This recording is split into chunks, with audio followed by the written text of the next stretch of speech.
Hello and welcome. This is We Make Art, and I am your host, artist and mentor, Sarah Rockwood. And I have a bit of a confession to make. I'm just going to dive right into the subject at hand. In the last few weeks, I have really found myself stressing more than usual. I mean, there's always stress in this life. Hello, we live in the world. There's going to be some element of stress involved, but I have found myself rejecting rest, denying myself the peace I know my body needs. I've been really ignoring some signals that I don't normally ignore. You know, when I relaunched this podcast after my time away, after having pneumonia for 6 months, and that first episode back was all about, I didn't expect to get emotional about this, guys. It was all about how being sick for that long really showed me how poorly I care for myself.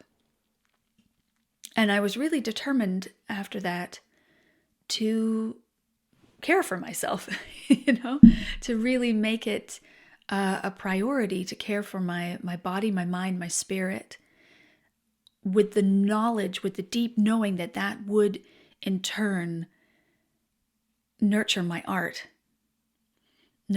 making, nurture my relationship to art as an energy. And I started off strong. I really did. And then I had some stuff happen, as life does. I didn't think I would share this today, but I feel called to share it. I had an incident happen at the end of July where I was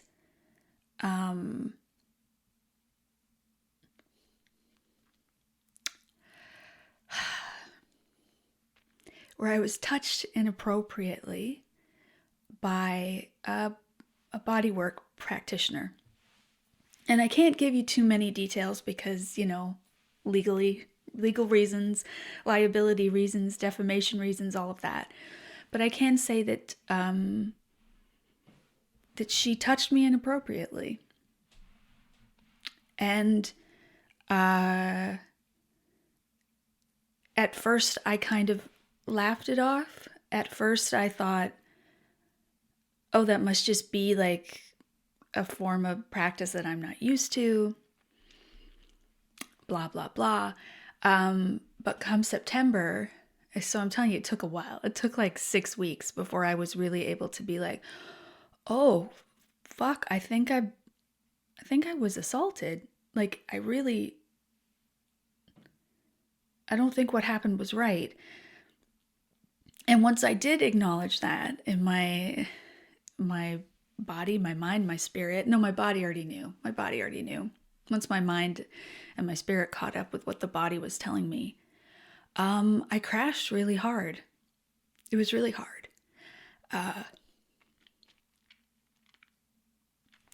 Not only because the incident itself was very challenging, but it was incredibly triggering. I mean, if you've been listening to this podcast for a while, you know what I've been through in my life and how hard I have worked to find the beginnings of sovereignty, the foundations of sovereignty in my body, to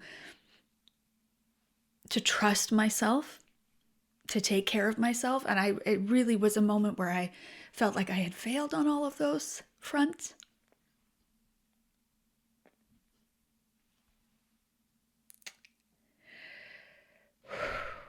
And I know that I haven't. Like, intellectually, I know that I haven't, but that subconscious shame really rose to the surface. And I find myself now in the middle of November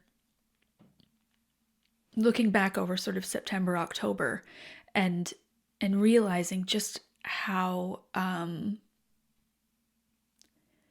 ran in a lot of ways from the reality of what had happened, how I was triggered back into old coping mechanisms, like staying up too late, like being on my phone too much, like eating sugary foods that I'd worked so hard in the summer to release and had felt such a benefit from. Like there were a lot of slips.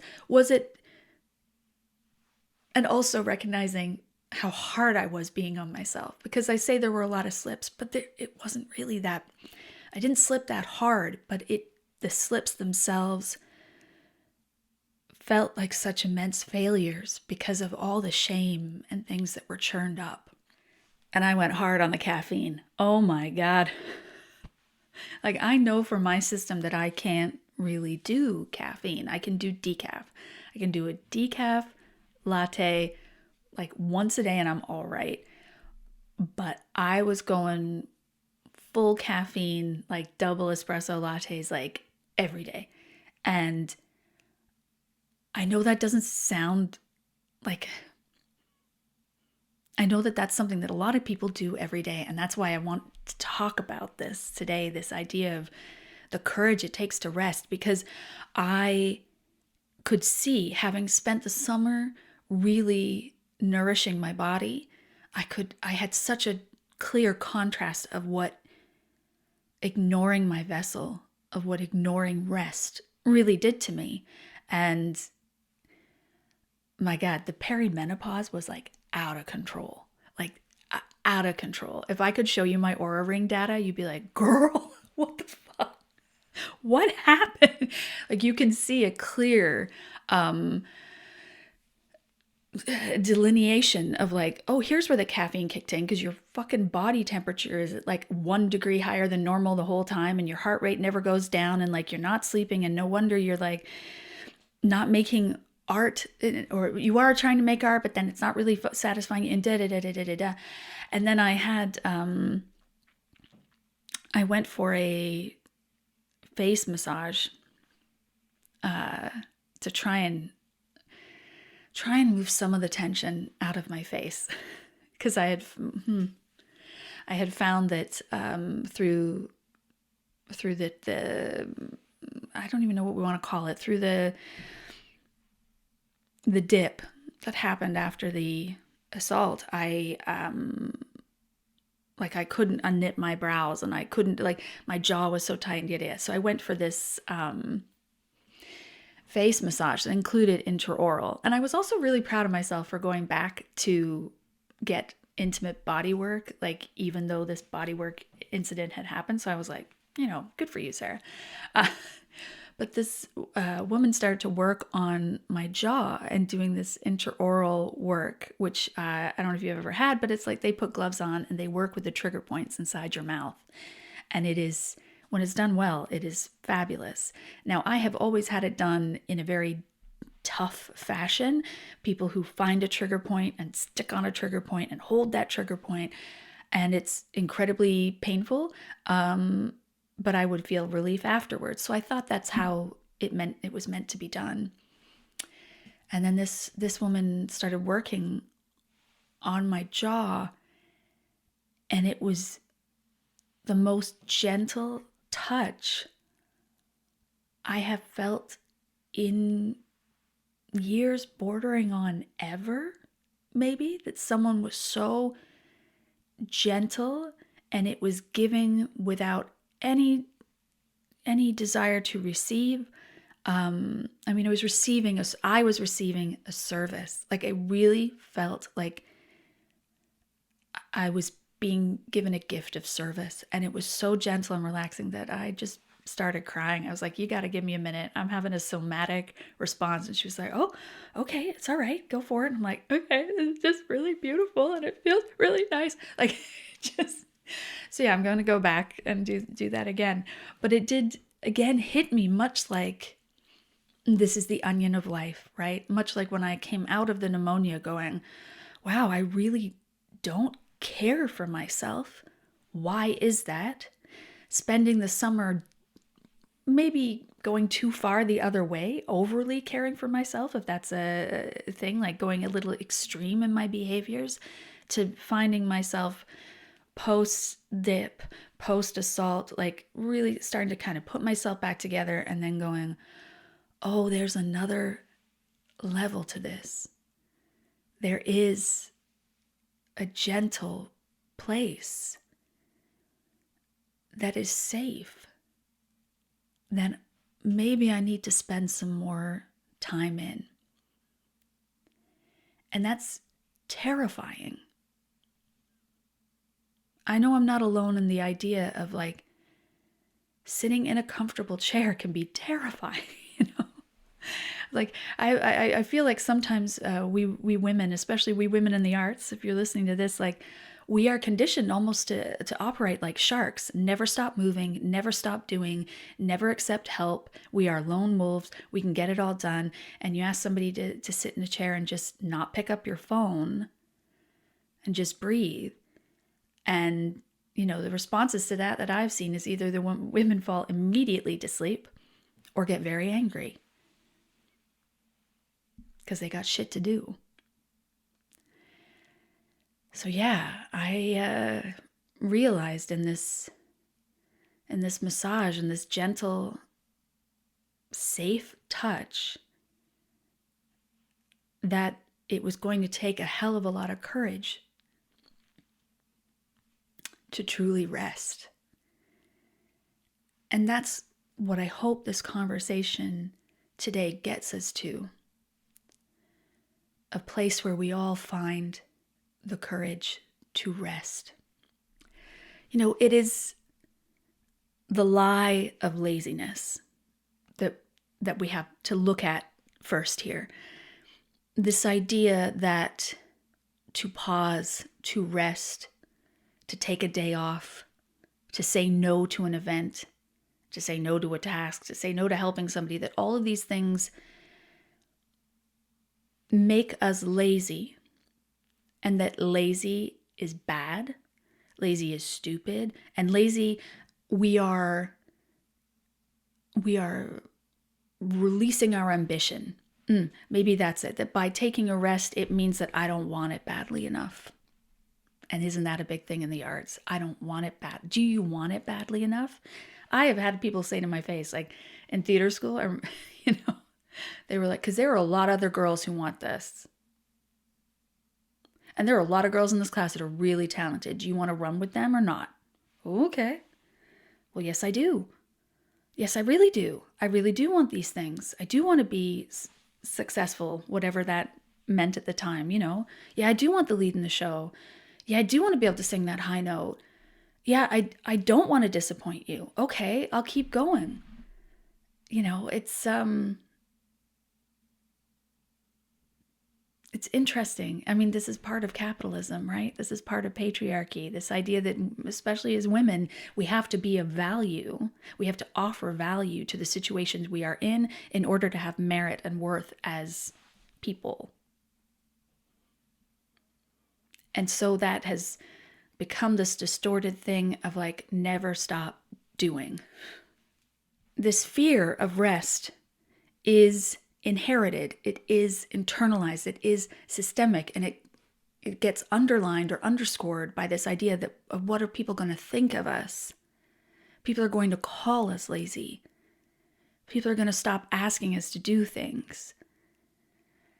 You know, there was a time where I was really struggling with my health, and I had been asked to vocal coach someone who was a part of they weren't a record label, but they were like an artist development company. And they were a big deal artist development company in that they had a lot of financial backing.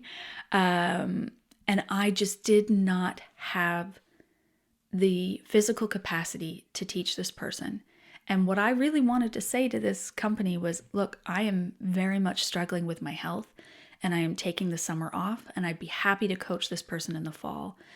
And it was my ex who was like, don't tell them that. If you tell them that, they'll never call you again. They'll just think you're like lazy and you don't care. So you've got to tell them that you're just too busy, that you've got too many clients and you don't have time for them. That way it means it, that way that you're like in demand, but they just can't get to you. And I was like, oh, okay. So I told them that. He's like, that way they'll come back to you. They'll come back to you. I think that was part of it. And so I went against my gut and told them I was too busy to take on their student. And they never contacted me for anything again. Now, would that have been different had I said what I wanted to say? If I had been truthful about where I was at? Probably not. But I would have felt a hell of a lot better about it. And perhaps I would have validated my own experience, shown myself some trust in that moment. The thing I've seen, experienced, observed over and over again when it comes to people calling you things, people saying things about you, and in this case, saying that you're lazy, it comes from a place of self-judgment. The most judgmental people you meet, the most negative people you meet who, like, oh my God, look at her shoes. Oh my God, look at that haircut. Oh my God, why did she say that? Da, da, da, da. Go on and on and on. Those people live in constant fear of someone saying the same things about them. It is a projection. It is just a pure projection. And we get locked in this cycle of projecting on one another. The snail, where am I going with this? The mixed metaphors. It's a snail eating its tail. No, it's a snake eating its own tail. This idea that, like, I can't take off time because they're going to call me lazy. Well, they're calling you lazy because they're afraid to take time off themselves. So we end up, just bullying ourselves and each other into these unsustainable lifestyles.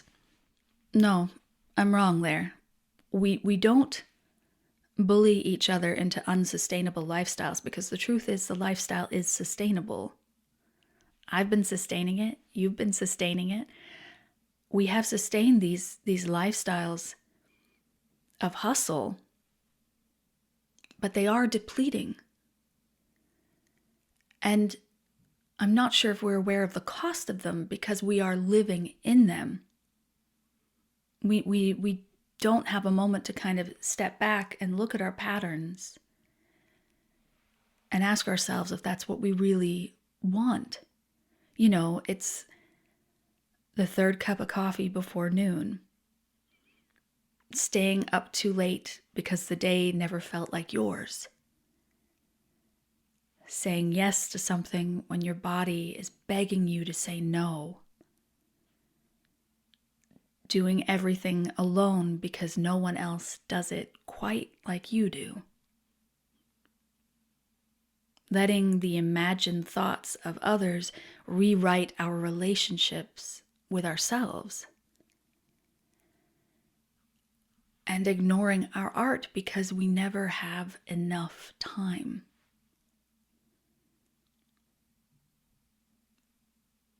These are actions, activities that we can sustain and live and, have a reasonably good time. But are they representative of the best of ourselves? And I struggle with even bringing that up because, again, that has that connotation of like, okay, well, I can hear this of, well, Sarah, you're telling us not to stop hustling, but you're also telling us to be the best of ourselves. So like, how do we, and I feel that too, as I say it, I'm like, is this the best of me? What is the best of me? Is that even a thing I need to be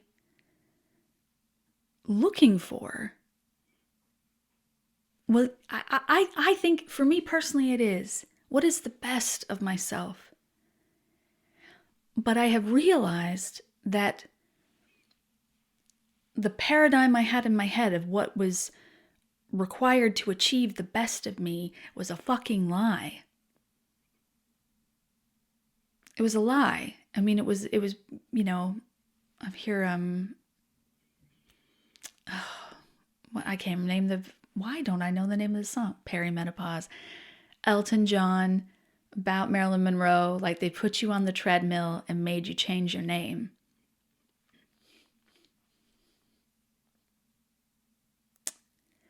Like I feel like a lot of us are living that. And we are still making really good art in that. But as I've said in other episodes, I am very proud of the art I have made. I just question if I had to feel the way I felt at the time to make that art. And I don't like that when I look back at those works, I see a woman who was depleted and sad and scared and in immense physical pain. So when I talk about the best of us, I think it involves a real softening, a real return to who we are without the noise, who we are without the bullying and the gaslighting that we've done to ourselves and that other people have taught us how to do to ourselves. And the key to that return is in release. Acknowledging, sitting with, even if it's uncomfortable, especially because it's uncomfortable, the idea, the knowledge, the truth that letting go of hustle isn't weakness. It's wisdom. It's a deep internal wisdom that we are returning to. And also giving ourselves grace around what release means in the season of life that we are in. Release for me as a childless by choice, single 46-year-old woman looks very different than release to a mother of 3. It just does. I mean, and to say that it doesn't would be mean, you know. I think one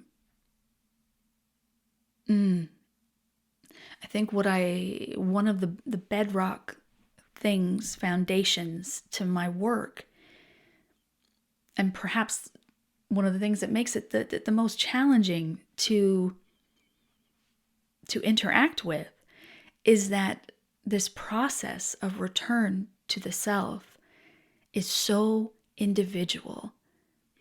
Like, there are tools that can help and facilitate that change and that softening and bringing rest in. But the journey is an individual one,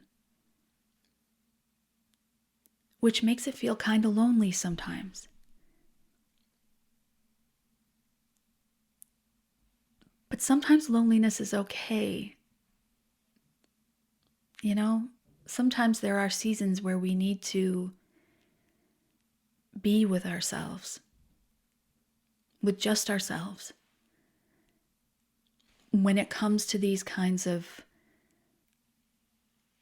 thought processes that we're dismantling and truths that we're internalizing, sometimes those are conversations with us, with the I, rather than with the out. You know? So maybe the first step is something as simple as just repeating this mantra. When I release the hustle, I honor myself and my art. And just letting that line percolate through your day, through your mind, into your body and your spirit, and just observing the changes that start to take place with that truth moving through you. And slowly, as you open yourself up to that possibility, as you embrace the courage to rest, Just even making that decision is a beautiful first step, because as that moves through you, as you kind of letting that mantra percolate through you, it becomes natural to lay the burdens down. Maybe it's as simple as the third cup of coffee in the day. You don't need it anymore. You don't drink it anymore. Or maybe it's going to bed when your body feels tired. When we embrace, courage to rest. Let's do this. And we just start letting that mantra percolate. When I release the hustle, I honor myself and my art. And then just noticing the things that naturally want to fall away. And it will take time, and letting them fall away. And maybe sometimes they'll come back for a couple days, and then you're like, oh, I didn't like that. Okay, and then you'll let it go again. It is possible for us to live a life that feels whole, where the fullness of us is honored, nourished, and activated, where we're not just useful or organized or helpful, where we're outward energy, where we feel the full breadth of who we are alive in everything that we do. And living in that space of fullness, of wholeness, of feeling truly alive, and having the courage to rest and nourish our body, mind, spirit, our ambition will not disappear in that place. It will deepen, become more resonant. The work, the art, will have more truth to it. We will not be irrelevant in our rest. We will be radiant. So I started this podcast with a very intense story. One I wasn't sure I was going to bring to this episode, but it felt right to share. And as we head towards the end here, I'm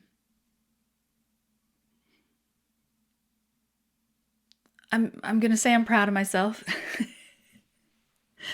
I'm proud of myself in that, I can acknowledge what happened. I can acknowledge that dip that occurred, but I can also see where I still stayed soft.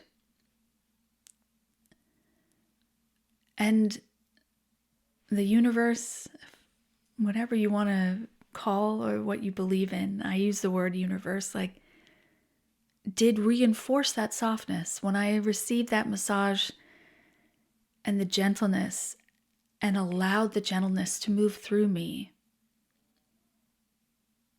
I learned something. I learned something about myself, and I felt possibility. I think that's the thing I really want for all of us, is to feel how possible it is to feel good in your day-to-day life. That you deserve to feel good in your day-to-day life. And it does take immense courage to say, I'm going to rest now. So if this conversation has stirred something in you, and you'd like some assistance from me in embracing your courage to rest. I won't say finding your courage, because I know you're a badass, so you've already got a lot of courage in your life, but let's embrace the courage to rest. I've got two options for you. We have The Art of Return, which is the private, totally free podcast, visualizations for artists around intuition, sleep, and connecting with the body. And then I've got my course if you're looking for a little bit more activation, still self-paced, embracing an art-filled life. And that course is designed to help you identify the season of life you are in right now and how you'd like it to move forward. So, as I say, links are in the show notes. Thank you for listening. Thank you for holding space for my difficult bits. And thank you for being you. Like, you're really awesome. I don't know if enough people tell you that, but you really are. And I know you're like, Sarah, you don't know me, but girl, I know you. Come on. And you're amazing. And I wish you a lot of peace in these last few weeks of the year. We will talk again before the year ends, but yeah, take it easy. It's a marathon, not a sprint, yada, yada, yada, all that stuff. And I'll talk to you later.